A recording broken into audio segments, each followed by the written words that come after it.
Alam nyo, hindi kasi ako masyadong updated sa live ni Pukerat at QD. Pero naamin ko na dati, talagang giliw na giliw ako dito kay QD. Ano? Pero hindi ko masasabi na hindi ako giliw na giliw sa kanya ngayon. No?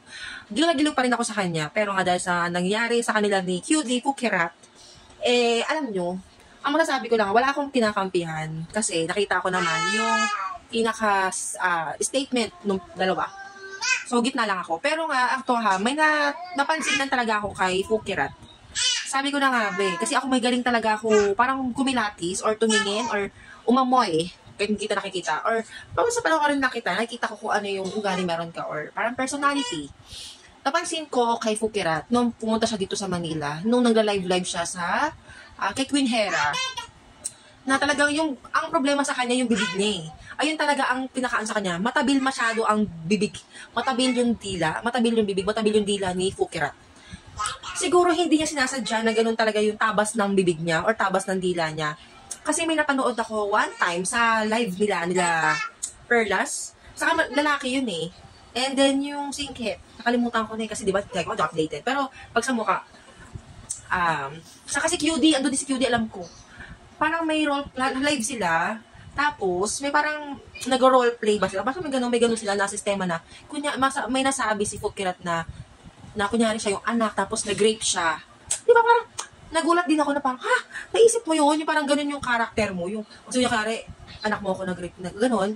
Basta hindi ako sure, pero may ganun akong eksena na napanood. So, doon pa lang, nakita ko na talaga to si Pukerat, na talagang may pagkamatabil talaga ang dila ng taong ito, Pero hindi pa na naman natin dapat siya i-judge. Kasi nga, kung siguro sa lugar o sa pinanggalingan niya, sa kinalakihan niya is, siguro nasanay siya sa mga ganong salitaan.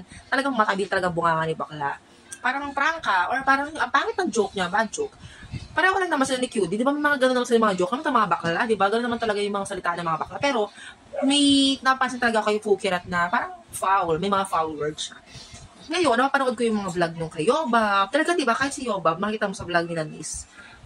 Irita na si Yobab sa kanya kasi may ganong kung ano na lang lumalabas sa bibig dito ni Pukerat. Which is talagang ma-offend ka at mababatrip ka talaga.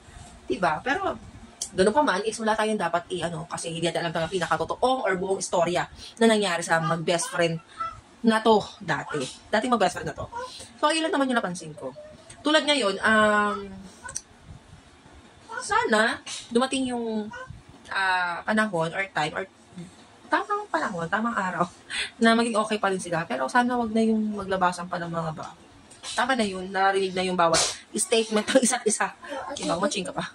So, ayun lang, ayun napansin ko naman kay bakla. Sana mag-ano to si bakla. May alam ko may ganun yung parang, kung may canceling, may tatawag na ganun, parang maibaba yung, yung tabas ng dila niya, yung malabas ng mga words sa kanya. Ayun lang.